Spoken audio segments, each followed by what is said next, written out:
Olavo de Carvalho. A fonte da eterna ignorância. Diário do Comércio, 27 de julho de 2009. Há anos venho tentando chamar a atenção das nossas elites empresariais, políticas e militares para o fenômeno da degradação cultural brasileira.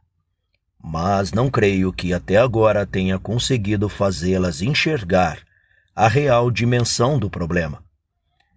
Até porque as elites mesmas são as primeiras vítimas dele, e não há nada mais difícil do que fazer alguém tomar consciência da sua inconsciência progressiva. É como tentar parar uma queda em pleno ar. Desde logo, a palavra cultura já evoca, na mente desse público, a ideia errada. Cultura no Brasil significa, antes de tudo, artes e espetáculos.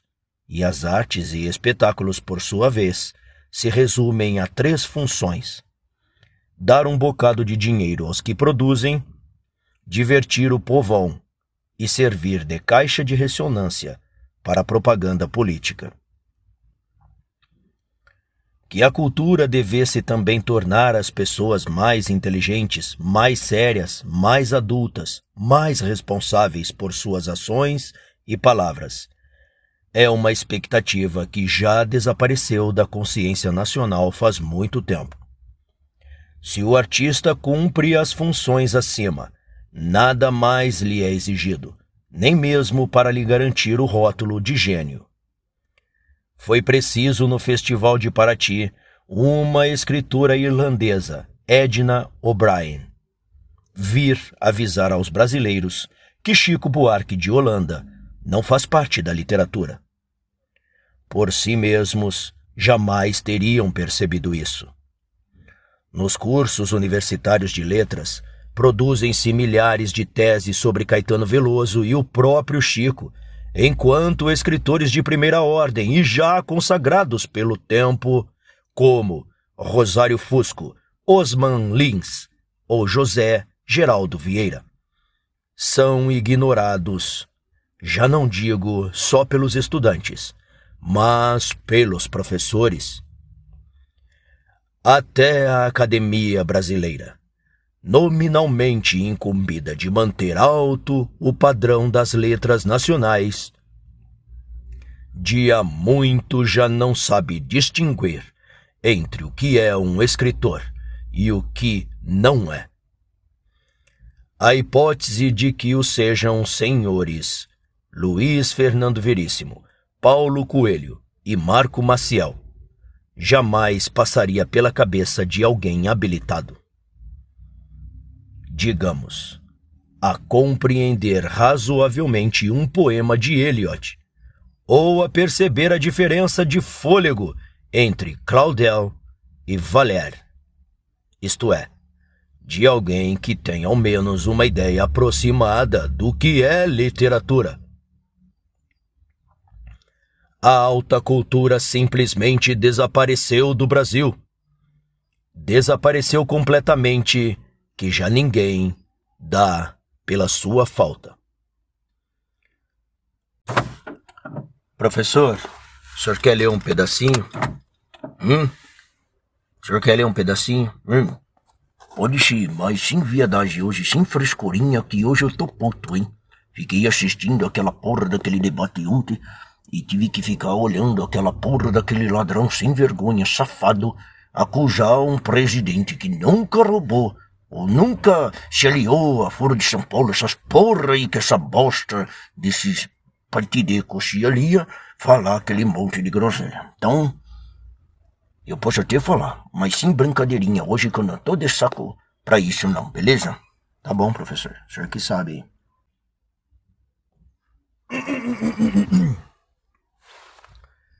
Como posso fazer ver a gravidade disso a pessoas que, não pertencendo elas próprias aos círculos das letras e das artes, recebem dele prontos a critérios de julgamento em matéria de cultura, e ao segui-los acreditam estar em dia com os mais elevados padrões internacionais?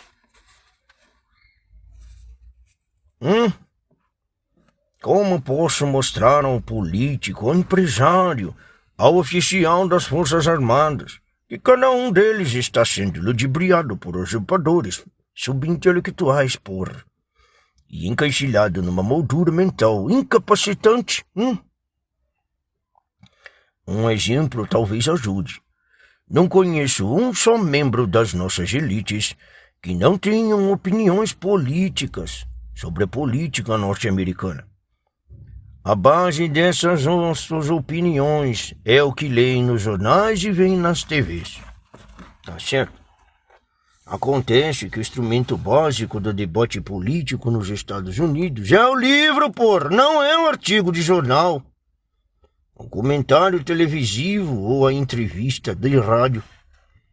Não há aqui uma só ideia ou proposta política que, antes de chegar aos meios de comunicação de massas, não tenha se formalizado em um livro, tá certo? Demarcando as fronteiras do debate, que nessas condições é sempre pertinente, claro. Também não há um só desses livros que, em prazo breve, não seja respondido por outros livros, condensando ao mesmo tempo, aprofundando a discussão em vez de limitá-la às reações superficiais num primeiro momento. Ora, porra, esses livros praticamente nunca são traduzidos ou lidos na porra do Brasil.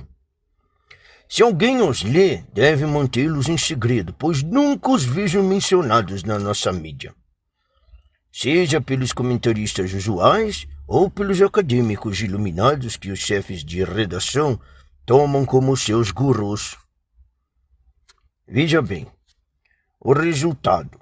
A elite que confia nos canais jornalísticos como fonte básica de informação acaba sendo sistematicamente enganada, tá certo? Não só forma opiniões erradas sobre o quadro internacional, mas com base nelas diagnostica erradamente a situação local e toma decisões estratégicas desastrosas, que só enfraquecem e a tornam dia a dia mais sujeita dos caprichos da quadrilha governante, porra. Só para tomar o exemplo ainda mais nítido, quem quer que tenha lido, além das autobiografias de Barack Obama, as investigações sobre sua vida pregressa feita por Jeremy Corsi, Brad O'Leary e Ebster Griffin Terprey, anti-obamistas por motivos heterogêneos e incompatíveis. Sabia de antemão que, se eleito, ele usaria o prestígio da própria nação americana para dar respaldo ao anti-americanismo radical dentro e fora dos Estados Unidos, cacete. Só no Oriente Médio, isso significaria sonegar apoio a Israel e aceitar pacificamente o Irã como potência nuclear. Na América Latina, elevar Hugo Chávez, as Farc e o Foro de São Paulo, que eu sempre falo, ao Estatuto de Árbitros Supremos da Polícia Continental. Como no Brasil ninguém leu nada disso, porra, o que se impregnou na mente do público foi a visão de Obama como um progressista moderado, porra. Algo como um John Kennedy ou Martin Luther King, tá certo? Nos Estados Unidos, com a ajuda da grande mídia cúmplice, Obama enganou metade do eleitorado. No Brasil, enganou a opinião pública inteira.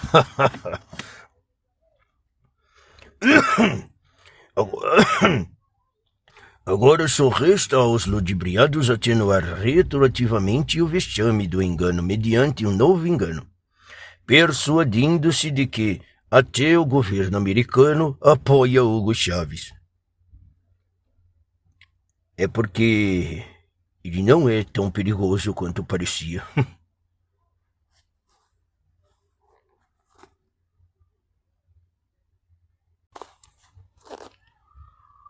Hugo Chávez. Por 14 anos governou a Venezuela. Morreu em 5 de março de 2013, em decorrência de um câncer.